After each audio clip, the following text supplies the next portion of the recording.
Hey guys, what's up? It's Eric Paul, and it's time for another Raptors Association video. And this is the last game of the season against the Boston Celtics. I know I said in another video that they played the Clippers, but I was wrong.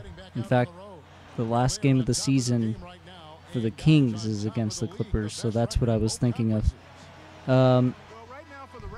This is a little overdue. I mean, I probably would have wanted to release this video a little bit earlier this week, but I'm getting it out now.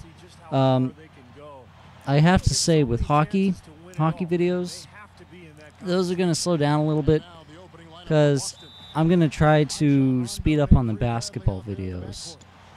And I mean, I think I'll still do Hockey Monday on Monday, but I have to do more basketball videos. I'm just going to say that because now I'm starting to fall a little behind on the schedule that I wanted.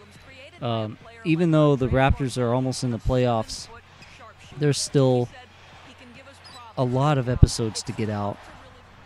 And that's probably like 5 more episodes with this association after this game.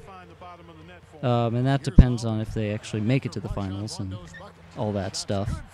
I have a feeling they will, because if you saw that record at the beginning of the video, yeah, they're in first place in the East. It's a pretty good deal going on in Toronto in this game.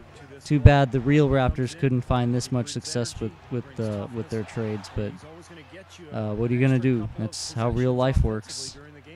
Now, the trade deadline just happened in the NBA, and the Kings made a pretty large trade with the Houston Rockets. They traded Thomas Robinson, Tyler Honeycutt, and Francisco Garcia, and some money was thrown in there too for Cole Aldrich, Patrick Patterson, and Tony Douglas. I mean, this is a pretty good trade for the Kings, especially since they're getting a Patrick Patterson for a guy in or a player in Thomas Robinson who was not playing well. I mean, honestly, he's a 75 overall in the game. Thomas Robinson, he's not that good. And the only reason I'm starting him in my Kings Association is because he's a 75 overall. And because he has skills that are not correlating with his real-life success. And now watch Thomas Robinson as he goes to the Rockets and ends up being really good for them. That would be no good. But honestly, the Kings came out big winners in this trade. It's a pretty big deal, and I think I kind of know what they're doing here. It's pretty inevitable that the Kings are probably going to move to Seattle unless a miracle happens with Kevin Johnson, Mayor Kevin Johnson, and his investing group, if he can even get those guys. He's supposed to announce them like next week or something, the investors, but I mean, it's going to be a stretch for the Kings to stay in Sacramento, to say the least. So what I think is the Maloof's plan here is they're going to set up the Kings. This is like the first step to set up the Kings to be a good team again. Now, I don't know if Patrick Patterson will pan out, but right now, with the way they have the team, he's a perfect complement to DeMarcus Cousins and Jason Thompson, because he will play for about 25 minutes a game, which Thomas Robinson already did, but he'll actually be good at it. And I guess I've heard that Patrick Patterson is best friends with DeMarcus Cousins, and DeMarcus Cousins was thrilled when he heard about the trade. So that's a pretty big deal. I'm not going to talk about the other trades because I think, to me, they're a little more irrelevant, even though as an NBA fan, I have to take note of all that stuff just to keep track of it. And there's some pretty big deals made.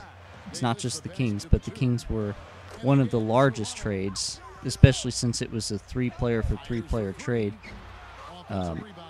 And I think it's a good thing for the Kings. It's step one to really turning around that franchise. Now, one player I'd love to see traded is Tyreke Evans, because he's just not good at being a smart basketball player. He's not very smart.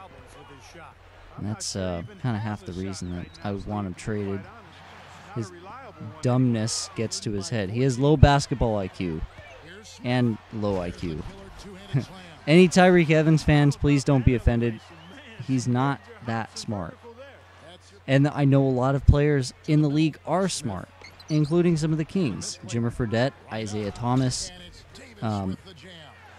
Jason Thompson is he's pretty good. Chuck Hayes, so not all dummies on that team. They have a lot of dumb players on that team, and they traded away some of them. And Thomas Robinson, who I've never really liked him as a player, and his attitude has always kind of bothered me. I think I had an issue with his tone. Oh God, Tyreke Evans he's not going to be re-signed, I'm pretty sure. But really irrelevant commentary. The Raptors were actually in a pretty close battle with the Celtics, and they came out with the dominant win, especially the late run in the third quarter. The Raptors turned up the burners, and they really played like their record indicates. And ironically, this game knocked the Celtics out of the playoffs. They were tied for the 8th seed, record-wise, and they needed a win to get in. And a loss, it doesn't matter if they had lost, they would have missed the playoffs. So it was win and get in for them, and they're not in. So after this little montage here, as Kyle Lowry is player of the game, yeah, he had some pretty great passes, though. Andrea Bargnani, Greg Oden, and especially Amir Johnson coming off the bench had great games. But look at that, 18 points and a monstrous 16 assists. And I'm pretty sure he had 10 assists in the first half. So he was already at a double-double in the first half. And looking at these stats, Amir Johnson, even though he only had 8 points, those were 8 big points, in a game. That's pretty productive. But coming up here, Kyle Lowry. Of all the players in the league, Kyle Lowry wins MVP because of the dominance of the Raptors this season. Anthony Davis, Rookie of the Year, Dwight Howard, the usual suspect. But Dwayne Casey, our head coach, got the head coach of the year, which is insane. Like, I was so thrilled when I saw that.